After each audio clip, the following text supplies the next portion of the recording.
Actually, before we jump in too much, it would be great to hear from the audience a bit for context. Raise your hand if you've ever transacted online. Okay, so pretty much everyone in this room. Now, raise your hand if you own Bitcoin or have transacted in Bitcoin. Wow, okay. Interesting. So that'll be great for us for a later discussion. Lisa, Revel has been a really disruptive player in point-of-sale systems. Could you talk to us a bit more about how you see the future of mobile devices, mobile payments, and point-of-sale? Sure. So how many of you guys have ever worked on a point-of-sale system? So, and what was it like? Oh, end user, okay. Well, typically the response is it's just really archaic technology, very bulky, proprietary hardware. Well, mobility and the advance of tablets is completely disrupting that industry. And so that's what we do. We create the next generation point of sale system on an iPad. So it's iPad connected to a card site, receipt printer, cash drawer. Cool. And speaking of some of the challenges, Bill, you guys and WePay, you guys have been around for some time and have managed to successfully reinvent yourselves a few times. What do you see as the biggest challenges ahead for companies in the payment space? Yeah, so I think like the sort of fundamental truth of payments, especially in the last 2 years, is that like APIs have become totally commoditized. Like you can integrate merchant acquiring and payouts and settlements and from any number of vendors that make it really, really easy for developers to integrate. And so I think the struggle is for payment companies that want to differentiate in that kind of space is how do you add additional value to the transaction or to the experience? And so for us, the way we really think about differentiating is in the way we think about risk technology. And so we specialize in providing payments for really small businesses. And really small businesses are really hard to underwrite for a lot of reasons. And so what we've done is we've built technology we call Veda that allows us to underwrite small businesses with just an email address by using their social footprint online and other data that they may leave behind. It's just sort of breadcrumbs here and there on the web. We can use that to underwrite that transaction and therefore deliver a much sort of better, more compelling user experience. And so I think like the challenge for payment companies is in a space that's incredibly competitive and increasingly commoditized, how do you think about sort of differentiating that experience? And I think risk is sort of the bet we're placing as a company that we can be better at underwriting those guys and therefore delivering a better user experience. Interesting. And Matin, you and I had a chance to chat on some of the other areas ahead. Could you tell us a bit more about how you guys are thinking about opportunities in the space? Sure. I mean, balance and everything that we've done prior was all really based on the premise that we're trying to improve the global economy. So really our focus has been around infrastructure. If you think about any infrastructure in terms of communications, transportation, energy, waste management, or payments, you understand how it affects how productive, prosperous, and happy the society is. So really what we're trying to accomplish is how do we improve the global economy? How do we essentially increase GDP? And then payments is our facility. It's our mechanism for how we go about doing that. So what we really focus on, the reason why we have such a maniacal focus on marketplaces is because they're the ones that are enabling new commerce. Right? If you think about the transactions that are on any number of marketplaces, Boris listed some companies, but we also work with FundersClub. So you think about some of the things on FundersClub, those are investments that may have never happened, right? So that's enabling some transactions that prior to that would not have happened. Like that's actually what gets us really excited. And there's a lot of discipline that's required to be able to continually focus on that because there's a lot of opportunity in other areas as well because e-commerce in general is growing at a ridiculously fast pace. But that's what we get passionate about. That's what we do. Interesting. So one thing you guys all share, besides being in payments, is you've all raised significant amounts of venture capital multiple times. It'd be really interesting for many of the investors in this room to hear from you and learn a bit more about really how should investors be thinking about payment companies and the fintech space in general. you would seem to look at it and say it's really crowded.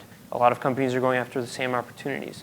So as an investor in the space, where do you think people should be focusing and what kinds of questions should people be asking? Oh, well, I- go ahead. Go for it. I can take that. I think like as a backdrop to being an investor in payments, you got to remember that like the opportunity for electronic payments is it's unfathomably enormous. I mean, it's basically GDP, right? Every dollar of revenue that a company makes could be converted to an electronic transaction. And so like I think you have to start with that as the backdrop. Now keep in mind I just told you that I think payment APIs are increasingly commoditized. But I think there's a lot of ways for companies to sort of connect those dots, to take infrastructure that's available, build other services around those transactions and around that infrastructure to really sort of slice off pieces of that giant opportunity. I think marketplaces are a great example of that. I think we see like to me that's the segment of e-commerce that I think is most exciting right now. You see like tremendous rise in marketplaces, but those marketplaces are actually almost payment companies, right? They have to manage risk. They have to do a lot besides just moving money back and forth. And so I think as an investor thinking about the space, I think it's important to realize, okay, enormous opportunity, increasingly easy to build on infrastructure providers.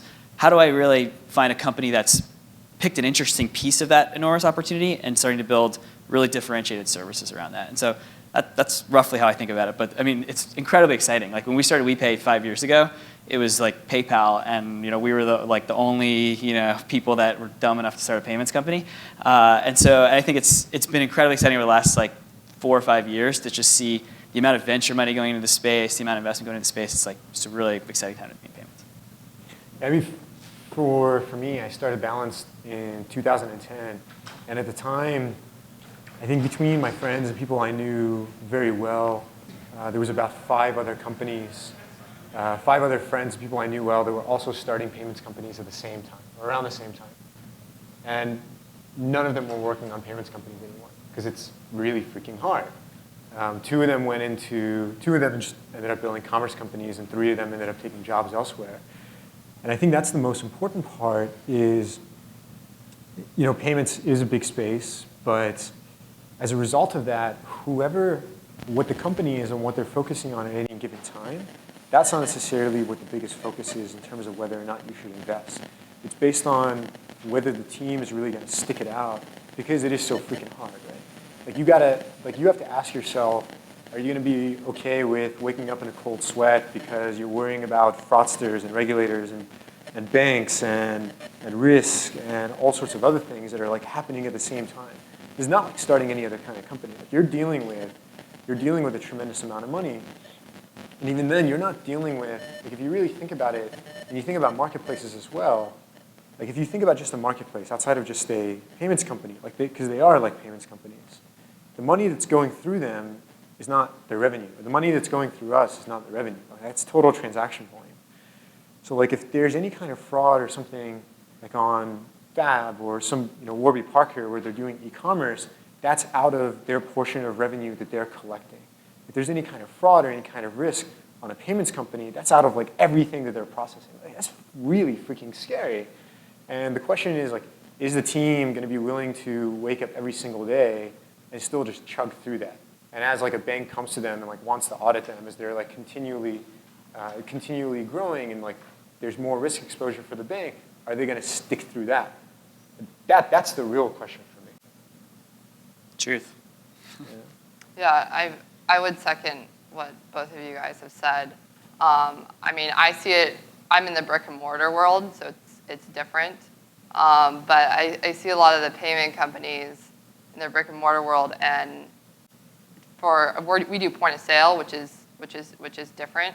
But I see it as a little bit of a race to the bottom. So you really have to provide another service. So you have to provide value to the business owner, making their lives more efficient, and then you can charge a premium to what interchange charges, basically. Interesting. So look for teams that are going to be willing to stick it out, build scalable businesses, and add value to the businesses that they're serving. And keep in mind that this is still an early big race. Thanks. Now let's switching a bit to a recent hot topic, Bitcoin, which we basically started with. How are you guys thinking about Bitcoin in terms of your own business? And what role do you think Bitcoin can play in the payment space? And we can start with you, Bill. Sure. I think Bitcoin's really interesting. It's definitely not the first digital currency, but I think the first one to really solve a lot of the issues that come along with it. I think there's a lot of challenges, and I think to Matin's point, the people that are going to build businesses on Bitcoin face a lot of challenges in the road ahead. Regulatory challenges, risk challenges, banking challenges. But I think it's a pretty interesting opportunity to think about. If you think about what are the legitimate use cases for a currency like that, maybe it's hard to fathom here domestically in the US where we have a really stable currency. There's probably some usages, but I think where I get excited about it is when you think about it internationally and cross-border and in countries where there's not stable banking systems. I think there's a really sort of phenomenal opportunity to rely on a cryptocurrency for that sort of stability. But I think it's going to be a battle for someone to sort of bring that to market. And whether it's Bitcoin or another currency like that, I think the opportunity is there, but there's a bumpy road between where we are now and that opportunity.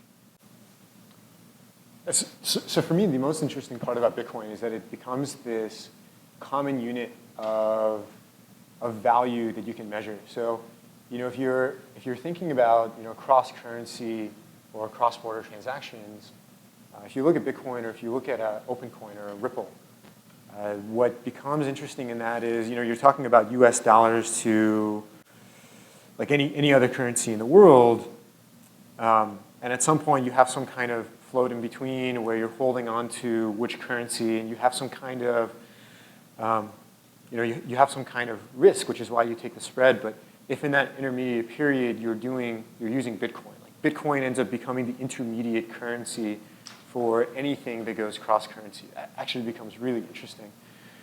The part of it that I think is really scary for regulators, which is why it's going to take some time in terms of whether it's going to have mass acceptances. There's huge validation where the German government said, all right, we're going to accept Bitcoin. We're going to accept Bitcoin as a valid currency. But in the US, and I think for a lot of other countries, is that you think about Bitcoin and it's really freaking scary for them. And I'm from Iran originally, and there was this period, 7 years ago, because of all the nuclear programs, where if you were an Iranian national, you couldn't open a bank account in Europe or anywhere else, and if you had one, your funds were seized and you couldn't do any transactions. And Bitcoin kind of solves that, right? It kind of just circumvents all of that. So the U.S. government and everybody is putting these policies in place and saying, oh, you can't do business with anybody in Iran or any of these other countries, and all you need to have is a Bitcoin exchange open in Iran, and boom, you entirely circumvent that. And if I was a regulator, I would basically say, holy shit, I'm going to lose control over everything that I had prior to that. And that's why I think right now, where Bitcoin is going, the biggest question is how does it shake out, in particular in the US, for how it's viewed by regulators. Yeah, I agree. I think it's still a risky bet just because we don't know the answer to those questions yet. So, but as far as on point of sale side, we haven't gotten a request yet to accept Bitcoin as a payment option, but I'm sure we will. They have. Bitcoins. Yeah. I wonder how many people use it. I don't know. But I will definitely integrate with Bitcoin because I think it's cool and I think it's probably definitely the future. So. Interesting. So speaking a little more specifically, you've all mentioned how hard payments is, how hard it is to be in the business and to build a meaningful company in the space.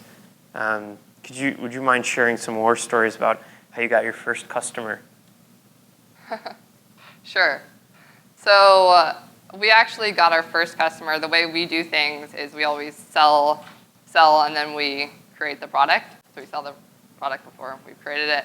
And our first customer, this is actually when we pivoted to do point of sale. We were originally selling an ordering app.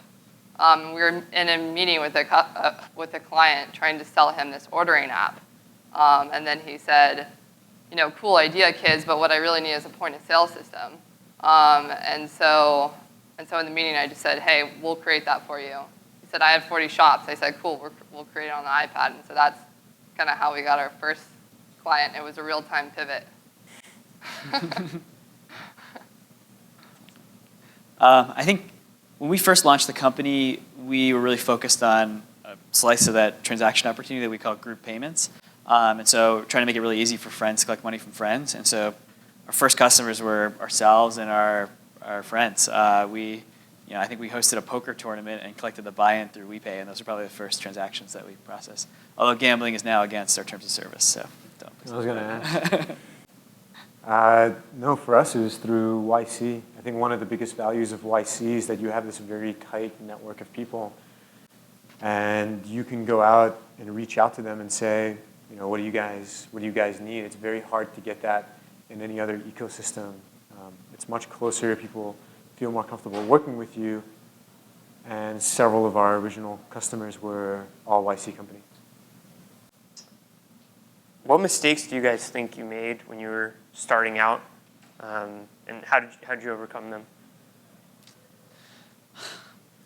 Many. I think for us, the miscalculation that we fundamentally made about the market was, we were 23 years old. We went on trips all the time and collected money from our friends, and we sort of thought that was this amazing opportunity. It turns out it's not. And so I think we had misjudged where the opportunity was in the market. But we had built a great platform and great risk technology to underwrite individuals and sort of simple transactions. And so we took that asset that we had built and we applied it in a new space, which was small businesses, and then sort of even further along, to offer that technology to partners that want to integrate us through our API. And so I think for us it was, it's hard to be on day one without any customers or any product or any real market knowledge, and sort of know exactly what you have to do for the next 5 years. I think for us it was about working hard, innovating, and listening to our customers. And so you sort of keep that process going and eventually end up in the right spot. I would definitely agree with that. I think for us, we've always just built our whole product from listening to our clients. And as investors, an investor perspective, I really think, we've made so many mistakes, but what we're really good at is recovering from those mistakes. So we make really bad mistakes, and then we just bounce really quick. So I just think that that's valuable because you're in unforeseen territory. You're inventing the future. No one really knows what's going to happen, and you're going to make mistakes. But it's just how fast you can recover. Yeah, for me, it's kind of a hard question to ask simply because had I not made those mistakes, I wouldn't have learned from them, which means I wouldn't be here today. So it's easy to say that I shouldn't have made that mistake in the past, but it's hard to know whether that was the right thing. But the biggest one for me is I worked at Milo prior to starting Balanced. And Milo was like a lot of other startups, which is when I joined there, I was, I think, like 24. And we just freaking worked like crazy. I slept in the office. I was working nonstop, straight through the weekends. And we just did everything. And it was a hell of a lot of fun. And with Balanced, I think what you recognize is, you need to move fast, but you can't exactly move fast and break things.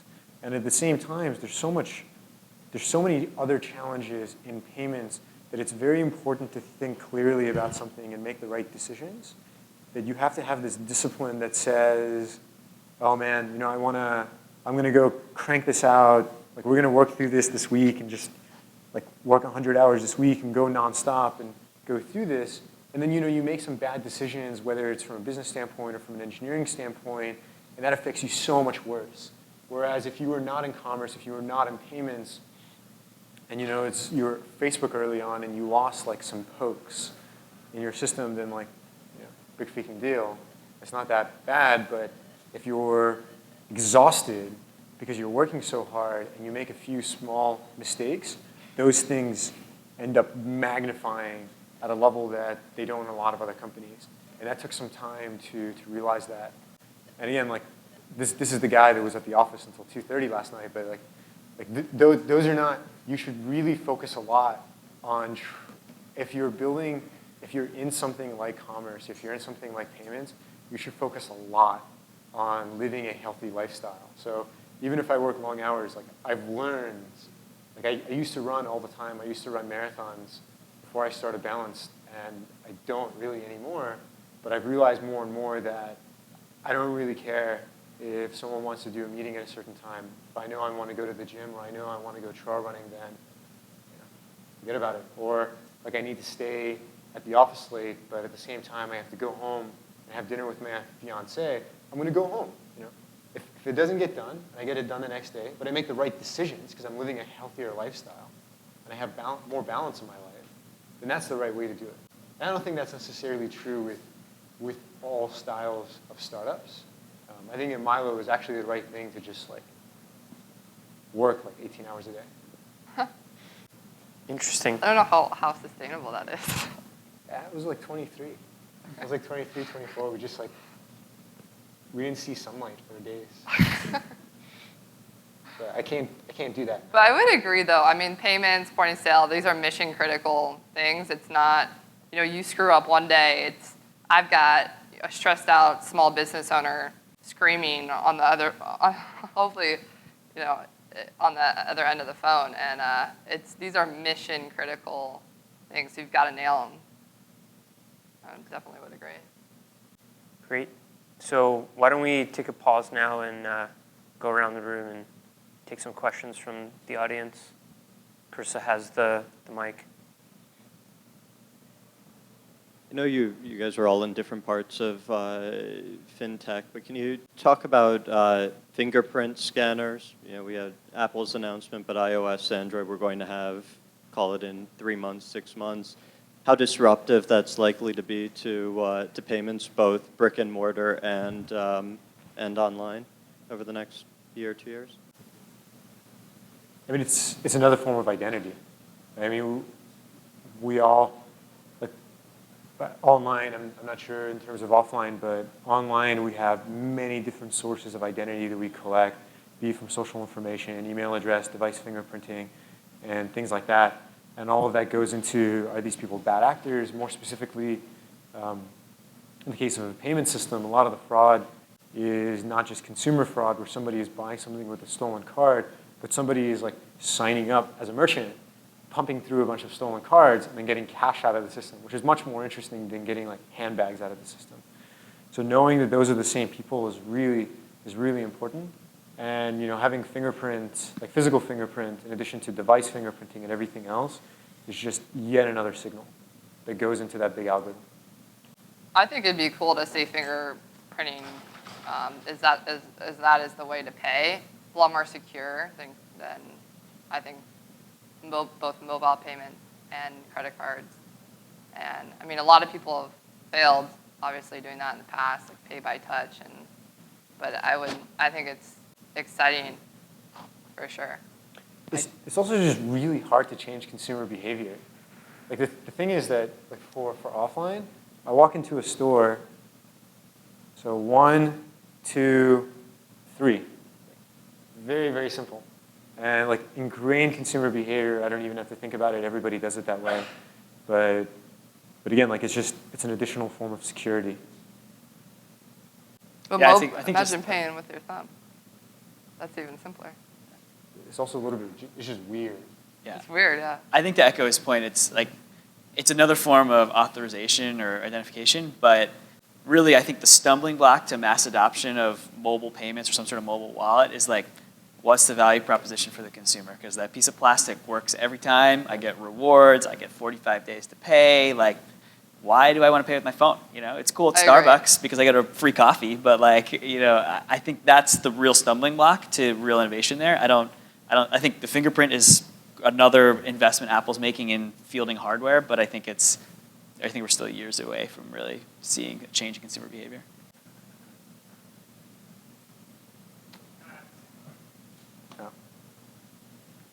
Great Come on, minds. come on, Greg. I'm sure you No, have I don't really see mobile payments as I mean, I just to echo your point. I just don't see it as that. I see it as just as cumbersome as using your credit card. I almost feel like it's Right. simpler to use your credit card unless you're doing prepaid ordering. So I don't know. It's going to be hard for it to take off. I think the thumbprint actually simplifies it, potentially. Any other questions? Okay, great. Thanks, guys, so much. Thanks, guys. Yeah.